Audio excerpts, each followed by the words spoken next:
Hello students, I am Sukhinder Kaur from department of economics, GDST college Haryana Hoshiarpur. ਅੱਜ ਅਸੀਂ topic ਕਰਨ ਜਾ ਰਹੇ ਹਾਂ international bank for reconstruction and development IBRD, ਜਾਂ ਇਸ ਨੂੰ ਵਰਲਡ ਬੈਂਕ ਕਹਿੰਦੇ ਆ ਆਪਾਂ। ਅੰਤਰਰਾਸ਼ਟਰੀ ਪੁਨਰ ਨਿਰਮਾਣ ਅਤੇ ਵਿਕਾਸ ਬੈਂਕ ਜਾਂ ਵਿਸ਼ਵ bank. What is world bank? ਕੀ ਹੈ international bank for reconstruction and development? ਜਿਸ ਤਰ੍ਹਾਂ ਆਪਾਂ ਲਾਸਟ ਚੈਪਟਰ ਜਿਹੜਾ IMF ਇੰਟਰਨੈਸ਼ਨਲ ਮੋਨਟਰੀ ਫੰਡ ਕੀਤਾ, ਉਸ 'ਤੇ ਵੀ ਗੱਲ ਕੀਤੀ ਸੀ ਕਿ 1944 ਦੇ ਵਿੱਚ ਅਮਰੀਕਾ ਦੀ ਬ੍ਰਿਟੇਨ ਵੁਡਸ ਥਾਂ ਦੇ ਉੱਪਰ ਬ੍ਰਿਟੇਨ ਵੁਡਸ ਦੇ ਵਿੱਚ ਇੱਕ ਕਾਨਫਰੰਸ ਹੋਈ ਸੀ, ਜਿਹਦੇ ਵਿੱਚ ਦੋ ਸੰਸਥਾਵਾਂ ਜਿਹੜੀਆਂ ਦੋ ਇੰਸਟੀਟਿਊਸ਼ਨਸ ਐਸਟੈਬਲਿਸ਼ ਕਰਨ ਦਾ ਫੈਸਲਾ ਕੀਤਾ ਗਿਆ ਵਾਰ ਅਫੈਕਟਡ ਇਕੋਨਮੀਜ਼ ਨੂੰ ਰੀਕਨਸਟਰਕਟ ਕਰਨ ਦੇ ਲਈ। ਇੱਕ ਸੀ ਇੰਟਰਨੈਸ਼ਨਲ ਮੋਨਟਰੀ ਫੰਡ IMF, ਜਿਹੜਾ ਅਸੀਂ ਲਾਸਟ ਲੈਕਚਰ ਦੇ ਵਿੱਚ ਕਰ ਚੁੱਕੇ ਹਾਂ, ਅਤੇ ਸੈਕਿੰਡ ਹੈਗਾ international bank for reconstruction and development, ਜਿਸ ਨੂੰ ਵਰਲਡ ਬੈਂਕ ਵੀ ਕਿਹਾ ਜਾਂਦਾ। ਇਹ ਆਪਾਂ ਅੱਜ ਇਸ ਲੈਕਚਰ ਦੇ ਵਿੱਚ ਇਹ ਟੌਪਿਕ ਕਰਾਂਗੇ। ਅਤੇ ਹੁਣ ਵਰਲਡ ਬੈਂਕ ਕੀ ਹੈ? ਵਰਲਡ ਬੈਂਕ ਇਸੇ ਤਰ੍ਹਾਂ ਕਿ 1944 ਦੀ ਜਿਹੜੀ ਕਾਨਫਰੰਸ ਆ, ਉਹਦੇ ਵਿੱਚ ਜਿਹੜੇ ਦੋ ਇੰਸਟੀਟਿਊਸ਼ਨਸ ਜਿਹੜੇ ਬਣ ਕੇ ਆਏ ਆ, ਇੱਕ ਇੰਸਟੀਟਿਊਸ਼ਨ IMF ਅਤੇ ਦੂਸਰਾ ਵਰਲਡ ਬੈਂਕ ਆ। ਹੁਣ ਵਰਲਡ ਬੈਂਕ ਕੀ ਆ?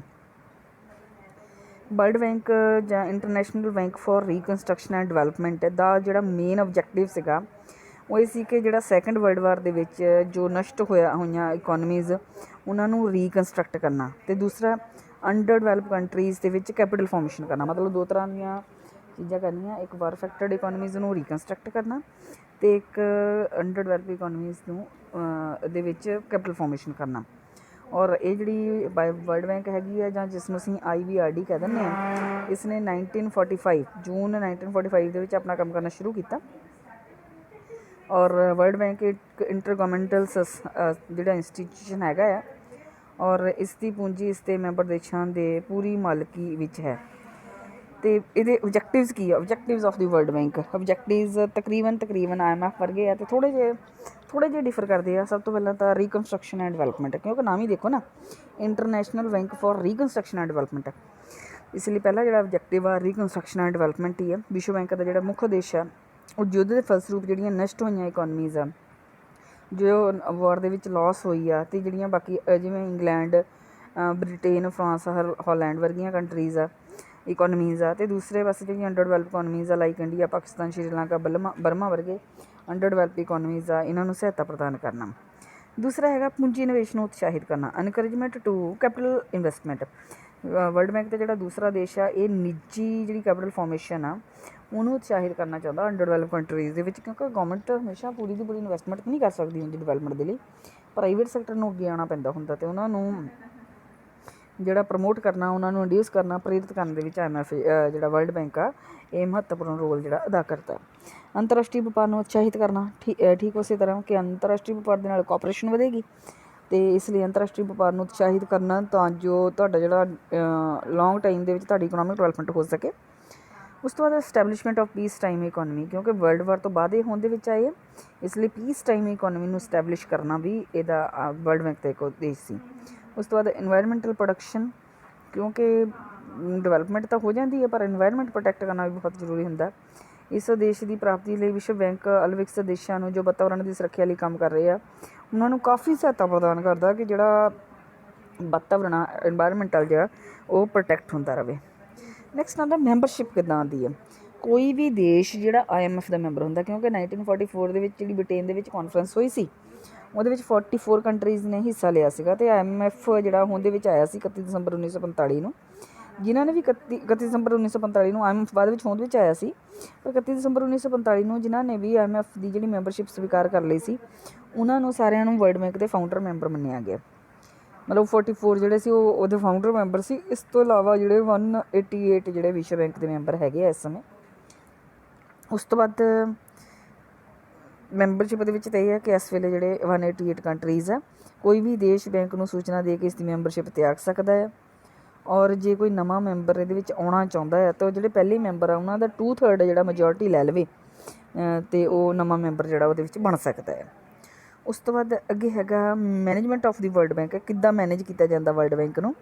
ਇਹਦੇ ਵਿੱਚ ਇੱਕ ਬੋਰਡ ਆਫ ਗਵਰਨਰਸ ਹੁੰਦਾ, ਸਭ ਤੋਂ ਪਹਿਲਾਂ ਤਾਂ ਪ੍ਰਸ਼ਾਸਕੀ ਮੰਡਲ ਜਿਹਨੂੰ ਕਹਿੰਦੇ ਆ। ਇਹਦੇ ਵਿੱਚ ਇੱਕ ਜਨਰਲ ਕਾਊਂਸਲ ਹੁੰਦੀ ਹੈ, ਅਤੇ ਹਰੇਕ ਜਿਹੜਾ ਬੋਰਡ ਆਫ ਗਵਰਨਰ ਆ, ਵਿੱਚ ਬੋਰਡ ਆਫ ਗਵਰਨਰ ਦੇ ਵਿੱਚ ਹਰੇਕ ਮੈਂਬਰ ਦੇਸ਼ ਆਪਣਾ ਇੱਕ ਗਵਰਨਰ ਹੈ ਜਿਹੜਾ ਉਹ ਨਿਯੁਕਤ ਕਰਕੇ ਭੇਜਦਾ ਹੈ।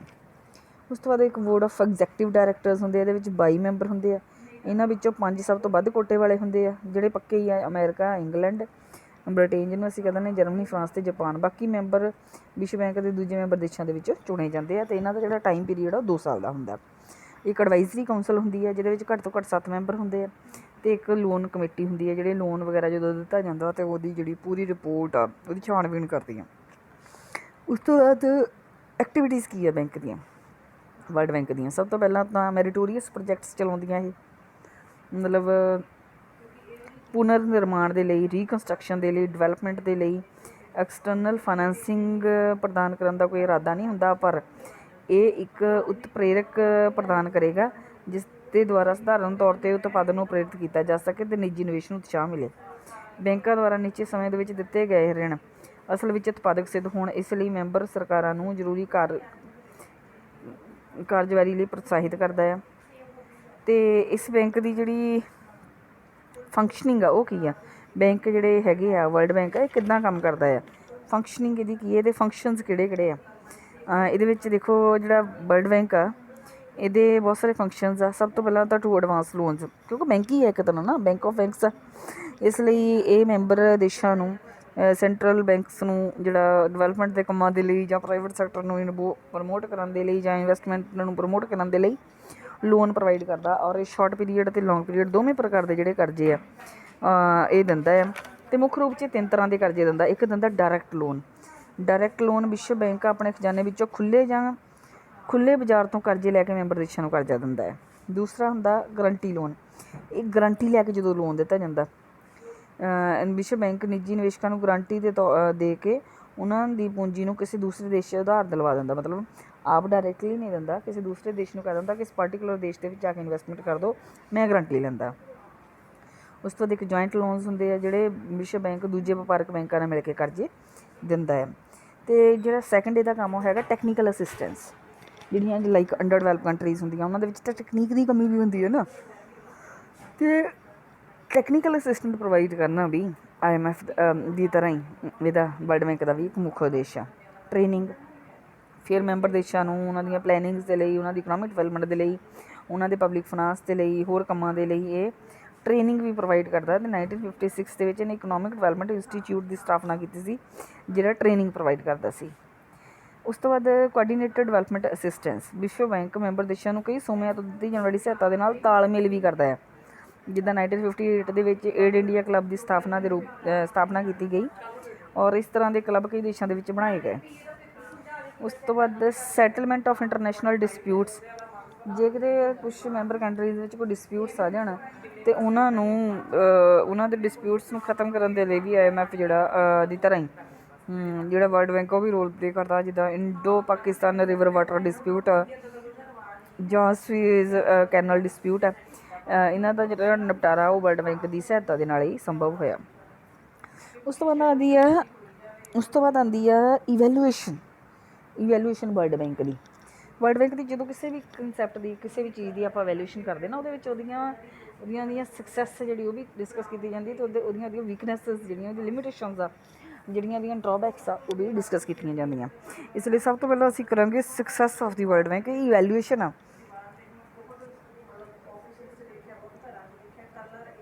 ਅਤੇ ਹੋ ਸਕਦਾ ਹੁੰਦਾ ਕਿ ਤੁਹਾਨੂੰ ਪੇਪਰ ਦੇ ਵਿੱਚ ਇਵੈਲੂਏਸ਼ਨ ਹੀ ਆਵੇ, evaluation of the world bank, ਤਾਂ ਉਹਦੇ ਵਿੱਚ ਤੁਸੀਂ ਉਹਦੀ ਸਕਸੈਸ ਵੀ ਕਰਨੀ ਹੁੰਦੀ ਹੈ ਅਤੇ ਉਹਦੀਆਂ ਵੀਕਨੈਸਿਸ, ਸ਼ਾਰਟਕਮਿੰਗਸ ਵੀ ਕਰਨੀਆਂ ਹੁੰਦੀਆਂ। ਸਭ ਤੋਂ ਪਹਿਲਾਂ ਸਕਸੈਸ ਇਹ ਹੈ ਕਿ ਇਨਕਰੀਜ਼ ਇਨ ਕੈਪੀਟਲ। ਇਹਨੇ ਕੈਪੀਟਲ ਦੇ ਵਿੱਚ ਵਾਧਾ ਕੀਤਾ ਕਿਉਂਕਿ ਲੋਨ ਪ੍ਰੋਵਾਈਡ ਕਰਨ ਲਈ ਕੀਤਾ ਗਿਆ, ਕੈਪੀਟਲ ਫਾਰਮੇਸ਼ਨ ਲਈ ਇਸ ਨੂੰ ਸਟੈਬਲਿਸ਼ ਕੀਤਾ ਗਿਆ ਅਤੇ ਇਸਨੇ ਕੀਤਾ।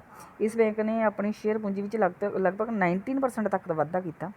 ਅਤੇ ਇਸ ਤੋਂ ਇਲਾਵਾ ਵਿਸ਼ਵ ਬੈਂਕ ਨੇ ਪ੍ਰਤੀਭੂਤੀਆਂ ਵੇਚ ਕੇ ਵੀ ਆਪਣੀ ਪੂੰਜੀ ਵਧਾਉਣ ਦਾ ਯਤਨ ਕੀਤਾ। ਇਸ ਦੇ ਫਲਸਰੂਪ ਬੈਂਕ ਦੀ ਕਰਜ਼ੇ ਦੇਣ ਦੀ ਸਮਰੱਥਾ ਦੇ ਵਿੱਚ ਬਹੁਤ ਜ਼ਿਆਦਾ ਵਾਧਾ ਹੋਇਆ। ਉਸ ਤੋਂ ਬਾਅਦ due attention to all developed and under develop countries. ਇਸਨੇ ਸਾਰੀਆਂ ਕੰਟਰੀਜ਼ ਨੂੰ, ਚਾਹੇ ਉਹ develop countries means war affected countries ਜਿਹੜੀਆਂ ਬਾਅਦ ਵਿੱਚ ਹੋ ਗਈਆਂ, ਚਾਹੇ ਉਹ ਅੰਡਰ ਡਿਵੈਲਪਿੰਗ ਕੰਟਰੀਜ਼ ਸੀ, ਇਹਨੇ ਸਾਰਿਆਂ ਨੂੰ ਜਿਹੜੀ ਹੈਲਪ ਪ੍ਰੋਵਾਈਡ ਕੀਤੀ ਹੈ। ਵਿਸ਼ਵ ਬੈਂਕ ਨੇ ਡਿਵੈਲਪਡ ਅੰਡਰ ਡਿਵੈਲਪ ਕੰਟਰੀਜ਼ ਸਾਰਿਆਂ ਨੂੰ ਸਹਾਇਤਾ ਦਿੱਤੀ ਹੈ। ਇਸ ਬੈਂਕ ਰਾਹੀਂ ਦਿੱਤੇ ਗਏ ਕੁੱਲ ਕਰਜ਼ਿਆਂ ਦਾ 70% ਹਿੱਸਾ ਏਸ਼ੀਆ, ਅਫਰੀਕਾ ਅਤੇ ਦੂਸਰੇ ਅੰਡਰ ਡਿਵੈਲਪ ਕੰਟਰੀਜ਼ ਨੂੰ ਦਿੱਤਾ ਗਿਆ। ਤੇ 1997 ਦੇ ਵਿੱਚ ਗਰੀਬੀ ਜਿਹੜੀ ਪੋਵਰਟੀ ਉਹਨੂੰ ਦੂਰ ਕਰਨ ਦੇ ਲਈ ਜਿਹੜੇ ਪ੍ਰੋਗਰਾਮ ਆਏ ਉਹਨਾਂ ਪ੍ਰੋਗਰਾਮਸ ਨੂੰ ਲਿਆਉਣ ਲਈ ਇਹਨੇ ਇੱਕ ਵਿਭਾਗ ਸਥਾਪਿਤ ਕੀਤਾ। ਉਸ ਤੋਂ ਬਾਅਦ ਨੈਕਸਟ ਹੈਗਾ ਲੋਨਸ ਫਾਰ ਪ੍ਰੋਡਕਟਿਵ ਪਰਪਜ਼। ਇਸ ਤੋਂ ਇਲਾਵਾ ਜਿਹੜਾ ਵਰਲਡ ਬੈਂਕ ਹੈਗਾ ਇਹ ਮੈਂਬਰ ਦੇਸ਼ਾਂ ਨੂੰ ਉਹਨਾਂ ਦੇ ਪ੍ਰੋਡਕਟਿਵ ਜਿਹੜੇ ਓਬਜੈਕਟਿਵਸ ਆ ਉਹਨਾਂ ਨੂੰ ਪੂਰਾ ਕਰਨ ਦੇ ਲਈ ਵੀ ਲੋਨ ਪ੍ਰੋਵਾਈਡ ਕਰਦਾ। ਬਿਜਲੀ, ਸ਼ਕਤੀ, ਆਵਾਜਾਈ ਦੇ ਵਿਕਾਸ ਲਈ ਕਰਜ਼ੇ ਦਿੰਦਾ ਆ। ਅਤੇ ਇਸ ਤੋਂ ਇਲਾਵਾ ਟੈਕਨੀਕਲ ਅਸਿਸਟੈਂਟਸ ਪ੍ਰੋਵਾਈਡ ਕਰਦਾ।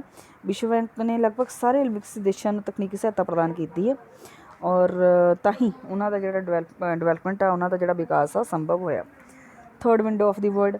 ਵਿਸ਼ਵ ਬੈਂਕ ਆ ਜਿਹੜਾ ਉਹ ਅੰਤਰਰਾਸ਼ਟਰੀ ਵਿਕਾਸ ਸੰਘ ਰਾਹੀਂ ਅਣਵਿਕਸਿਤ ਦੇਸ਼ਾਂ ਨੂੰ ਦਿੱਤੀ ਜਾਣ ਵਾਲੇ ਕਰਜ਼ੇ ਵਧੇਰੇ ਨਹੀਂ ਹੁੰਦੇ। ਵਿਸ਼ਵ ਬੈਂਕ ਅਤੇ ਅੰਤਰਰਾਸ਼ਟਰੀ ਵਿਕਾਸ ਸੰਘ ਰਾਹੀਂ ਜਿਹੜੇ ਕਰਜ਼ੇ ਦਿੱਤੇ ਜਾਂਦੇ ਉਹ ਵਧੇਰੇ ਨਹੀਂ ਹੁੰਦੇ। ਇਸ ਕਮੀ ਨੂੰ ਪੂਰਾ ਕਰਨ ਲਈ ਦੋਹਾਂ ਸੰਸਥਾਵਾਂ ਨੇ ਮਿਲ ਕੇ ਸੰਨ 1975 ਦੇ ਵਿੱਚ ਥਰਡ ਵਿੰਡੋ ਦਾ ਉਦਘਾਟਨ ਕੀਤਾ ਸੀਗਾ। ਇੰਟਰਨੈਸ਼ਨਲ ਡਿਵੈਲਪਮੈਂਟ ਜਿਹੜਾ ਐਸੋਸੀਏਸ਼ਨ ਹੈਗੀ ਆ ਉਹ ਅਤੇ ਵਰਲਡ ਬੈਂਕ, ਇਹ ਦੋਨੇ ਜਿਹੜੇ ਕਰਜ਼ੇ ਦਿੰਦੀਆਂ ਸੀ ਕਾਫੀ ਨਹੀਂ ਸੀ, ਇਸ ਲਈ ਇਹਨਾਂ ਨੇ ਥਰਡ ਵਿੰਡੋ ਦੀ ਸਥਾਪਨਾ ਕੀਤੀ ਹੈ। ਥਰਡ ਵਿੰਡੋ ਦਾ ਕੀ ਸੀਗਾ ਕਿ ਇਹਦੇ ਰਾਹੀਂ ਜਿਹੜੀਆਂ ਡਿਵੈਲਪਿੰਗ ਕੰਟਰੀਜ਼ ਉਹਨਾਂ ਨੂੰ ਘੱਟ ਰੇਟ ਆਫ ਇੰਟਰਸਟ 'ਤੇ ਵੱਧ ਤੋਂ ਵੱਧ ਜਿਹੜਾ ਕਰਜ਼ਾ ਪ੍ਰੋਵਾਈਡ ਕੀਤਾ ਜਾਵੇ। ਅਤੇ ਇਸ ਥਰਡ ਵਿੰਡੋ ਤੋਂ Pakistan, India, Sri Lanka, Ghana, Uganda ਆਦਿ ਜਿਹੜੇ ਦੇਸ਼ ਆ ਇਹਨਾਂ ਨੂੰ ਬਹੁਤ ਸਾਰੇ ਕਰਜ਼ੇ ਜਿਹੜੇ ਮਿਲੇ ਆ।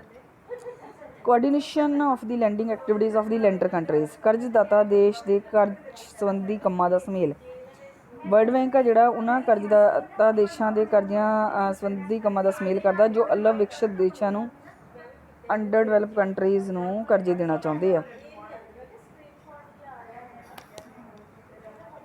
ਚਾਹੁੰਦੇ ਆ। ਵਿਸ਼ਵ ਬੈਂਕ ਉਹਨਾਂ ਦੀਆਂ ਮੀਟਿੰਗਾਂ ਬੁਲਾ ਕੇ ਉਹਨਾਂ ਨੂੰ ਵੱਖ-ਵੱਖ ਘੱਟ ਵਿਕਸਿਤ ਦੇਸ਼ਾਂ ਨੂੰ ਕਰਜ਼ੇ ਦੇਣ ਲਈ ਉਤਸ਼ਾਹਿਤ ਕਰਦਾ ਹੈ। ਔਰ ਇਹਦੇ ਵਿੱਚ ਏਡ ਇੰਡੀਆ ਕਲੱਬ ਔਰ ਇੰਡੀਅਨ ਡਿਵੈਲਪਮੈਂਟ ਫੋਰਮ ਜਿਹੜੇ ਆ ਉਹਨਾਂ ਦੇ ਰਾਹੀਂ ਇਹ ਆਯੋਜਿਤ ਕੀਤੇ ਜਾਂਦੇ ਆ। ਵਾਰ ਅਗੇਂਸਟ ਪਾਵਰਟੀ।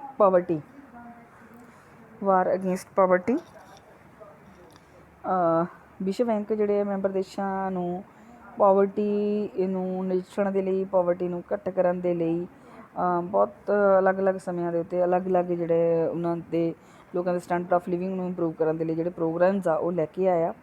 ਔਰ ਉਸ ਤੋਂ ਬਾਅਦ settlement of disputes among nations. ਜੇ ਅਲੱਗ-ਅਲੱਗ ਮੈਂਬਰ ਦੇਸ਼ਾਂ ਦੇ ਵਿੱਚ ਲਾਈਕ ਪਾਕਿਸਤਾਨ, ਇੰਡੀਆ ਦੇ ਵਿੱਚ ਕੋਈ ਝਗੜਾ ਹੋ ਜਾਂਦਾ, ਜਿੱਦਾਂ ਸਿੰਧੂ ਘਾਟੀ ਜਲ ਝਗੜਾ ਸੀ ਜਾਂ ਸਵੇਜ ਨਹਿਰ ਸੰਬੰਧੀ ਕੋਈ ਝਗੜਾ ਸੀ, ਤਾਂ ਉਹਨਾਂ ਨੂੰ ਖਤਮ ਕਰਨ ਦੇ ਵਿੱਚ ਇਹਨੇ ਮਹੱਤਵਪੂਰਨ ਰੋਲ ਪਲੇ ਕੀਤਾ। Agriculture and rural development. ਪੇਂਡੂ ਅਤੇ ਖੇਤੀ ਦੇ ਵਿਕਾਸ ਦੇ ਲਈ ਵੀ ਵਿਸ਼ਵ ਬੈਂਕ ਨੇ ਮੈਂਬਰ ਕੰਟਰੀਜ਼ ਨੂੰ ਬਹੁਤ ਜ਼ਿਆਦਾ ਜਿਹੜੀ ਸਹਾਇਤਾ ਪ੍ਰਦਾਨ ਕੀਤੀ ਆ। ਇਸ ਨੇ ਟ੍ਰੇਨਿੰਗ ਵੀ ਪ੍ਰੋਵਾਈਡ ਕੀਤੀ ਆ। ਵਿਸ਼ਵ ਬੈਂਕ ਮੈਂਬਰ ਦੇਸ਼ਾਂ ਦੇ ਉੱਚ ਅਧਿਕਾਰੀਆਂ ਨੂੰ ਟ੍ਰੇਨਿੰਗ ਦਿੰਦਾ ਆ। ਉਹਨਾਂ ਦੀਆਂ developmental policies, agriculture related policies, health care policies, ਉਸ ਤੋਂ ਬਾਅਦ ਸਾਫ਼ ਪਾਣੀ ਦਾ ਪ੍ਰਬੰਧ, ਉਸ ਤੋਂ ਬਾਅਦ ਸਿੰਚਾਈ ਯੋਜਨਾਵਾਂ, ਰੇਲਵੇ ਆਦਿ ਖੇਤਰਾਂ ਦੇ ਵਿੱਚ ਇਸਨੇ ਕਾਫੀ ਜਿਹੜੀ ਟ੍ਰੇਨਿੰਗ ਪ੍ਰੋਵਾਈਡ ਕੀਤੀ ਹੈ। ਉਸ ਤੋਂ ਬਾਅਦ ਰਿਸਰਚ। ਵਿਸ਼ਵ ਬੈਂਕ ਖੋਜ ਸੰਬੰਧੀ ਕੰਮ ਵੀ ਕਰਦਾ ਆ। ਵਰਲਡ ਬੈਂਕ ਡਿਵੈਲਪਮੈਂਟ ਰਿਪੋਰਟ ਵਿਸ਼ਵ ਬੈਂਕ ਦੁਆਰਾ ਪ੍ਰਕਾਸ਼ਿਤ ਇੱਕ ਪ੍ਰਸਿੱਧ ਜਰਨਲ ਆ। ਉਹਦੇ ਵਿੱਚ ਬੈਂਕ ਦੁਆਰਾ ਕੀਤੇ ਗਏ ਖੋਜ ਕੰਮ ਮੈਂਬਰ ਦੇਸ਼ਾਂ ਦੇ ਆਰਥਿਕ ਨਿਯੋਜਨ ਅਤੇ ਘਰੇਲੂ ਖੋਜ ਵਿੱਚ ਕੰਮ ਆਉਂਦੇ ਆ। ਉਸ ਤੋਂ ਬਾਅਦ financial assistance to welfare associations. ਕੁਝ ਇੱਕ ਐਸੋਸੀਏਸ਼ਨਸ ਆ ਲਾਈਕ ਯੂਨੀਸੈਫ, ਯੂਨੈਸਕੋ, ਇਹ ਵੈਲਫੇਅਰ ਐਸੋਸੀਏਸ਼ਨਸ ਆ, ਇਹਨਾਂ ਨੂੰ ਵੀ ਫਾਈਨੈਂਸ਼ੀਅਲ ਅਸਿਸਟੈਂਸ ਪ੍ਰੋਵਾਈਡ ਕਰਦਾ ਆ। IMF, like WHO, world health organisation, ਜਿਸ ਤਰ੍ਹਾਂ। Establishment of the subsidiary institutions. ਜਿਹੜੇ ਹੋਰ ਇੰਸਟੀਟਿਊਸ਼ਨਸ ਇਹਨਾਂ ਨੇ ਐਸਟੈਬਲਿਸ਼ ਕੀਤੇ ਆ, ਜਿੱਦਾਂ 1956 ਦੇ ਵਿੱਚ ਇੰਟਰਨੈਸ਼ਨਲ ਫਾਈਨਾਂਸ ਕਮਿਸ਼ਨ, ਅੰਤਰਰਾਸ਼ਟਰੀ ਵਿੱਤ ਨਿਗਮ, ਅਤੇ 1960 ਦੇ ਵਿੱਚ ਇੰਟਰਨੈਸ਼ਨਲ ਡਿਵੈਲਪਮੈਂਟ ਐਸੋਸੀਏਸ਼ਨ, ਅੰਤਰਰਾਸ਼ਟਰੀ ਵਿਕਾਸ ਸੰਘ, ਅਤੇ 1988 ਦੇ ਵਿੱਚ ਮਲਟੀਨੈਸ਼ਨਲ ਇਨਵੈਸਟਮੈਂਟ ਗਰੰਟੀ ਮਿਗਾ। ਜਿਹੜੇ ਇੰਸਟੀਟਿਊਸ਼ਨਸ ਆ ਉਹ ਜਿਹੜੇ ਐਸਟੈਬਲਿਸ਼ ਹੋਏ ਆ ਅਤੇ ਇਹਨੇ ਉਹਨਾਂ ਨੂੰ ਐਸਟੈਬਲਿਸ਼ ਕਰਕੇ ਉਹਨਾਂ ਨੂੰ ਚਲਾਉਣ ਦੇ ਵਿੱਚ ਕਾਫੀ ਮਹੱਤਵਪੂਰਨ ਰੋਲ ਅਦਾ ਕੀਤਾ। ਉਸ ਤੋਂ ਬਾਅਦ ਇਨਵਾਇਰਮੈਂਟਲ ਪ੍ਰੋਟੈਕਸ਼ਨ ਆ। ਹੁਣ ਦੇ ਸਾਲਾਂ ਦੇ ਵਿੱਚ ਵਿਸ਼ਵ ਬੈਂਕ ਨੇ ਵਿਸ਼ਵ ਦੀ ਵਾਤਾਵਰਣ ਪ੍ਰਦੂਸ਼ਣ ਤੋਂ ਰੱਖਿਆ ਕਰਨ ਦੇ ਲਈ ਬਹੁਤ ਸਾਰੇ ਮਹੱਤਵਪੂਰਨ ਕੰਮ ਜਿਹੜੇ ਕੀਤੇ ਆ। ਇਹਦੀਆਂ ਵੀਕਨੈਸਿਸ ਕੀ ਹੈ, ਇਹਦੀਆਂ ਸਫਲਤਾਵਾਂ ਕਿੱਥੇ ਰਹਿ ਗਈਆਂ? ਘੱਟ ਵਿੱਤੀ ਸਹਾਇਤਾ। ਬੇਸ਼ੱਕ ਇਹਨੇ ਬਹੁਤ ਜ਼ਿਆਦਾ ਹੈਲਪ ਪ੍ਰੋਵਾਈਡ ਕੀਤੀ ਹੈ ਡਿਵੈਲਪਿੰਗ ਕੰਟਰੀਜ਼ ਨੂੰ ਅਤੇ ਵਾਰ ਅਫੈਕਟਡ ਕੰਟਰੀਜ਼ ਨੂੰ, ਪਰ ਫਿਰ ਵੀ ਉਹ ਕਾਫੀ ਨਹੀਂ ਆ। ਪੱਖਪਾਤ ਬਿਹੇਵੀਅਰ, ਡਿਸਕ੍ਰਿਮੀਨੇਟਿੰਗ ਬਿਹੇਵੀਅਰ ਆ ਜਿਹੜਾ, ਉਹਦਾ ਵੀ ਇਹ 'ਤੇ ਦੋਸ਼ ਲੱਗਦਾ ਆ ਕਿ ਇਹਦਾ ਜਿਹੜਾ ਰਵੱਈਆ ਆ ਉਹ ਪੱਖਪਾਤੀ ਰਿਹਾ। ਅਡਲਪ ਵਿਕਸਿਤ ਦੇਸ਼ ਜਿਹੜੇ ਅੰਡਰ ਡਿਵੈਲਪ ਕੰਟਰੀਜ਼ ਆ ਉਹਨਾਂ ਦੇ ਪ੍ਰਤੀ ਇਹਦਾ ਰਵੱਈਆ ਬਹੁਤ ਵਧੀਆ ਨਹੀਂ ਰਿਹਾ। ਉਹਨਾਂ ਨੂੰ ਇਹ ਡਿਵੈਲਪ ਕੰਟਰੀ ਦੇ ਮੁਕਾਬਲੇ ਉਹਨਾਂ ਨੂੰ ਘੱਟ ਜਿਹੜੀ ਇੰਪੋਰਟੈਂਸ ਦਿੰਦਾ ਹੈ। High rate of interest and commission. ਇਹ ਜਦੋਂ ਲੋਨ ਪ੍ਰੋਵਾਈਡ ਕਰਦਾ ਅਤੇ ਬਹੁਤ ਜ਼ਿਆਦਾ ਰੇਟ ਆਫ ਇੰਟਰਸਟ ਅਤੇ ਉਹਦੇ ਵਿੱਚ ਬਹੁਤ ਸਾਰੇ ਕਮਿਸ਼ਨਸ ਜਿਹੜੇ ਹੈਗੇ ਆ ਉਹ ਲੈਂਦਾ। ਡਿਫੈਕਟਿਵ ਲੋਨ ਪਾਲਿਸੀ ਆ ਕਿ ਇਹਦੀ ਜਿਹੜੀ ਲੋਨ ਪਾਲਿਸੀ ਆ ਉਹ ਬਹੁਤ ਰਿਜਿਡ ਆ। ਇਹ ਤੋਂ ਕਰਜ਼ਾ ਜਦੋਂ ਕੋਈ ਕੰਟਰੀ ਲੈਂਦੀ ਉਹਨੂੰ ਬਹੁਤ ਜ਼ਿਆਦਾ ਟਾਈਮ ਲੱਗ ਜਾਂਦਾ ਅਤੇ ਅੰਡਰ ਡਿਵੈਲਪ ਕੰਟਰੀਜ਼ ਨੂੰ ਤਾਂ ਉਹਨੂੰ ਚੁਕਾਉਣ ਦੇ ਲਈ ਵੀ ਜਿਹੜੀ ਆ ਉਹ ਔਖਾ ਹੋ ਜਾਂਦਾ। ਉਹਨਾਂ ਨੂੰ ਕਰਜ਼ਾ ਚੁਕਾਉਣ ਦੀ ਸਮਰੱਥਾ ਕਰਜ਼ਾ ਦੇਣ ਤੋਂ ਪਹਿਲਾਂ ਨਹੀਂ ਹੁੰਦੀ, ਸਗੋਂ ਕਰਜ਼ਾ ਲੈਣ ਤੋਂ ਮਗਰੋਂ ਹੁੰਦੀ ਆ। ਅਤੇ ਇਸ ਲਈ ਦੇਖਿਆ ਜਾਂਦਾ ਕਿ ਜੇ ਕਰਜ਼ਾ ਇਹ ਲੈਣਗੇ ਤਾਂ ਕੀ ਉਹ ਵਾਪਸ ਕਰ ਪਾਉਣਗੇ, ਪਰ ਉਹ ਵਾਪਸ ਕਰ ਪਾਉਣਗੇ ਜਾਂ ਨਹੀਂ ਕਰ ਪਾਉਣਗੇ ਇਹ ਤਾਂ ਬਾਅਦ ਵਿੱਚ ਪਤਾ ਲੱਗੇਗਾ ਨਾ। Limited loans for limited objectives, ਇਹ ਥੋੜ੍ਹੇ ਆਬਜੈਕਟਿਵਸ ਲਈ ਲੋਨ ਦਿੰਦਾ ਆ, ਸਾਰਿਆਂ ਲਈ ਲੋਨ ਨਹੀਂ ਪ੍ਰੋਵਾਈਡ ਕਰਦਾ। Repayment of loan in foreign currency, ਇੱਕ ਇਹਦਾ ਡਰਾਬੈਕ ਜ਼ਰੂਰ ਆ ਕਿ ਇਹ ਵੀ ਆ ਕਿ ਇਹ ਜਿਹੜਾ ਜਦੋਂ ਅਸੀਂ ਲੋਨ ਵਾਪਸ ਕਰਨਾ ਹੁੰਦਾ ਤਾਂ ਸਾਨੂੰ ਫੋਰਨ ਕਰੰਸੀ ਚਾਹੀਦੀ ਹੁੰਦੀ ਹੈ। ਉਸ ਤੋਂ ਬਾਅਦ ਡਿਸਕ੍ਰਿਮੀਨੇਟਰੀ ਹੈਗਾ ਆ, ਇਹਨੇ ਓਲੰਪਿਕਸ ਦੇਸ਼ਾਂ ਨਾਲ ਹਮੇਸ਼ਾ ਡਿਸਕ੍ਰਿਮੀਨੇਸ਼ਨ ਕੀਤੀ ਆ। ਅਤੇ ਉਸ ਤੋਂ ਬਾਅਦ ਹਾਰਡ ਕੰਡੀਸ਼ਨਸ ਆ, ਇਹਦੇ ਵਿੱਚ ਜਿਹੜੀਆਂ ਵੀ ਸ਼ਰਤਾਂ ਲਗਾਈਆਂ ਜਾਂਦੀਆਂ ਲੋਨ ਪ੍ਰੋਵਾਈਡ ਕਰਦੇ ਸਮੇਂ ਉਹ ਬਹੁਤ ਜ਼ਿਆਦਾ ਸਖਤ ਹਾਰਡ ਜਿਹੜੀਆਂ ਸ਼ਰਤਾਂ ਹੁੰਦੀਆਂ, ਜਿਹਦੇ ਕਰਕੇ ਇਹਦਾ ਜਿਹੜਾ ਇਹਦੀ ਸਭ ਤੋਂ ਵੱਡੀ ਕਮੀ ਜਿਹੜੀ ਉਹ ਰਹਿ ਜਾਂਦੀ ਹੈ। ਇਹ ਸੀ ਇਹਦੀ ਵੈਲੂਏਸ਼ਨ ਦੇ ਵਿੱਚ ਇਹਦੀ ਜਿਹੜੇ ਡਰਾਬੈਕਸ ਆਏ ਆ। ਮੀਨਸ ਇਹਦੇ ਵਿੱਚ ਤੁਸੀਂ ਕਰਨੇ ਆ ਉਹਦੇ ਡਰਾਬੈਕਸ ਅਤੇ ਇੱਕ ਤੁਸੀਂ ਕਰਨੇ ਆ ਉਹਦੇ ਸਕਸੈਸ ਅਤੇ ਇਵੈਲੂਏਸ਼ਨ ਹੋ ਜਾਏਗੀ। ਇੱਕ ਤੁਸੀਂ ਦੋ ਨੰਬਰ ਦੇ ਪੁਆਇੰਟ ਆਫ ਵਿਊ ਤੋਂ ਦੋ ਚੀਜ਼ਾਂ ਜਿਹੜੀਆਂ ਹੋਰ ਯਾਦ ਰੱਖਣੀਆਂ। ਇੱਕ ਸਟਰਕਚਰਲ ਐਡਜਸਟਮੈਂਟ ਫੈਸਿਲਿਟੀ ਸੈਫ ਕੀ ਆ? ਸੈਫ ਬੈਲੈਂਸ ਆਫ ਪੇਮੈਂਟ ਦੇ ਕਮੀ ਨੂੰ ਪੂਰਾ ਕਰਨ ਦੇ ਲਈ ਅਤੇ ਉਹਨਾਂ ਦੇ ਆਰਥਿਕ ਵਿਕਾਸ ਨੂੰ ਬਣਾਏ ਰੱਖਣ ਦੇ ਲਈ ਪੁਨਰ ਪ੍ਰਾਪਤੀ ਲਈ ਵਿਸ਼ਵ ਬੈਂਕ ਨੇ 1985 ਦੇ ਵਿੱਚ ਸੈਫ ਦੀ ਸ਼ੁਰੂਆਤ ਕੀਤੀ ਸੀ। ਅਤੇ ਉਸ ਤੋਂ ਬਾਅਦ ਇੱਕ ਤੁਸੀਂ ਯਾਦ ਰੱਖਣਾ SAP structural adjustment programme special action programme SAP 1983 ਦੇ ਵਿੱਚ ਲੈ ਕੇ ਆਏ ਸੀ। ਔਰ ਇਹਦੇ ਵਿੱਚ ਨੀਤੀਆਂ ਦੇ ਸੰਬੰਧ ਵਿੱਚ ਸਲਾਹਕਾਰਾਂ ਨੂੰ ਸੇਵਾਵਾਂ ਪ੍ਰਦਾਨ ਕਰਨਾ, ਬੈਂਕ ਅਤੇ IMF ਦੇ ਪ੍ਰੋਗਰਾਮਾਂ ਦੇ ਪੱਖ ਦੇ ਵਿੱਚ ਹੋਰ ਦਾਤਾਵਾਂ ਦੁਆਰਾ ਕੀਤੇ ਗਏ ਤੇਜ਼ ਸਹਾਇਤਾ ਵਿਵਰਣ ਦੇ ਜਾਣਨਯੋਗ ਯਤਨਾਂ ਨੂੰ ਸੂਚੀਬੱਧ ਕਰਨਾ। ਇਹ ਜਿਹੜੇ ਦੋ ਪੁਆਇੰਟਸ ਆ, ਸੈਪ ਸਟਰਕਚਰਲ ਐਕਸ਼ਨ ਪ੍ਰੋਗਰਾਮ ਅਤੇ ਸੈਫ ਸਟਰਕਚਰਲ ਐਡਜਸਟਮੈਂਟ ਫੈਸਿਲਿਟੀ, ਇਹ ਵੀ ਤੁਸੀਂ ਪੜ੍ਹੋਗੇ। ਮੈਂ ਜਿਹੜਾ ਸਟੱਡੀ ਮਟੀਰੀਅਲ ਹੈ ਇਹਦੇ ਨਾਲ ਹੀ ਇਹ ਸਟਾਪ ਪੇਪਰ ਇਹਦੇ ਨਾਲ ਹੀ ਭੇਜਿਆ ਹੈ ਤੁਹਾਨੂੰ, ਅਤੇ ਜਦੋਂ ਤੁਸੀਂ ਇਹ ਪੜ੍ਹੋਗੇ ਬਿਨਾਂ ਸ਼ੱਕ ਅੱਜ ਮੈਂ ਸਿਰਫ ਇੱਥੇ ਹੈਡਿੰਗ ਲਿਖੀ ਆ ਕਿਉਂਕਿ ਸਟੱਡੀ ਮਟੀਰੀਅਲ ਮੈਂ ਨਾਲ ਸੈਂਡ ਕੀਤਾ। ਅਤੇ ਜਦੋਂ ਤੁਸੀਂ ਇਸ ਵੀਡੀਓ ਨੂੰ ਸੁਣੋਗੇ ਅਤੇ ਇਹਦੇ ਨਾਲ ਜਿਹੜਾ ਸਟੱਡੀ ਮਟੀਰੀਅਲ ਆ ਤੁਸੀਂ ਆਪਣੇ ਸਾਹਮਣੇ ਰੱਖੋਗੇ ਅਤੇ ਤੁਹਾਨੂੰ ਇਹ ਕਨਸੈਪਟ ਕਲੀਅਰ ਹੋ ਜਾਏਗਾ। ਅਤੇ ਫਿਰ ਵੀ ਜੇ ਕਿਤੇ ਕੋਈ ਡਾਊਟ ਰਹਿ ਜਾਂਦਾ ਹੈ ਤਾਂ ਤੁਸੀਂ ਮੈਨੂੰ ਕਾਲ ਕਰ ਸਕਦੇ ਹੋ, ਜਾਂ ਫਿਰ ਆਪਾਂ ਕਿਸ ਦਿਨ ਲਾਈਵ ਕਲਾਸ ਲਾਵਾਂਗੇ ਤਾਂ ਉਹਦੇ ਵਿੱਚ ਵੀ ਤੁਸੀਂ ਆਪਣੀ ਜਿਹੜੀ ਕੁਐਰੀ ਆ ਉਹ ਜਿਹੜੀ ਰੱਖ ਸਕਦੇ ਹੋ, ਜਾਂ WhatsApp ਗਰੁੱਪ ਦੇ ਵਿੱਚ ਵੀ ਮੈਨੂੰ ਆਪਣੀ ਕੁਐਰੀ ਜਿਹੜੀ ਉਹ ਛੱਡ ਸਕਦੇ ਹੋ। ਮੈਂ ਦੇਖ ਲਾਂਗੀ ਅਤੇ ਆਪਾਂ ਉਹਦਾ ਆਨਸਰ ਕਰਾਂਗੇ, ਉਹਨੂੰ ਸੋਲਵ ਕਰਨ ਦੀ ਕੋਸ਼ਿਸ਼ ਕਰਾਂਗੇ। Thank you so much.